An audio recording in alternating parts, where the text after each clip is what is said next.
कोणातून जे काही प्रारूप तयार करण्यात आलेलं आहे त्याच्यातनं येणाऱ्या शैक्षणिक वर्षामध्ये पहिल्या फेजमध्ये पहिली इयत्ता पहिली या वर्गाच्यासाठी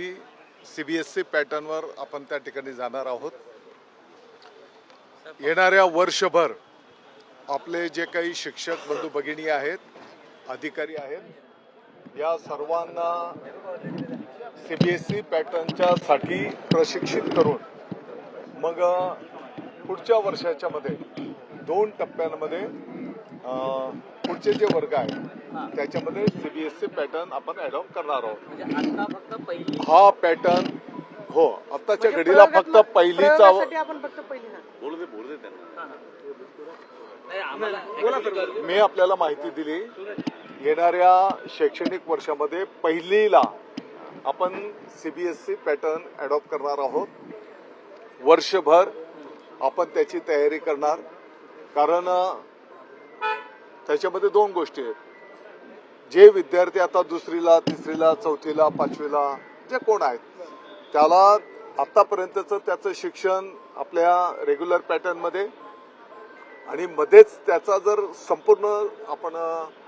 सगळ्या वर्गांचं जर आपण चेंज केलं तर त्या विद्यार्थ्यांना पण ते अडॉप्ट ते करू शकणार नाहीत आणि विद्यार्थी पण अडॉप्ट करू शकणार नाहीत आणि आपला जो शिक्षक बंधू भगिनी आहेत त्यांना पण त्या दृष्टिकोनातून आपल्याला प्रशिक्षित करावं लागणार आहे आणि म्हणून वर्षभर ही प्रक्रिया आम्ही त्या ठिकाणी संपन्न करू आणि पुढच्या वर्षाच्या 2 टप्प्यांमध्ये पूर्ण शिक्षण आपण CBSE पॅटर्न वर जाऊ। CBSE पॅटर्न अडॉप्ट करत असताना जी काही आपल्याला 30% स्थानिक सवलत आहे, त्याच्यामध्ये आपल्या महाराष्ट्राचा इतिहास, आपल्या महाराष्ट्राचा भूगोल, आपली मराठी या भाषेला त्या ठिकाणी प्राधान्य देण्यात येईल आणि त्याप्रमाणेच अभ्यासक्रम त्या ठिकाणी निर्माण केला जाईल। दादा, याची पुस्तकं जी आहेत CBSE बोर्डाची जास्त करून हिंदी आणि इंग्रजीमध्येच आहेत, तर ती मराठीत यावी याकरता काय प्रयत्न आलेत आणि बिलकुल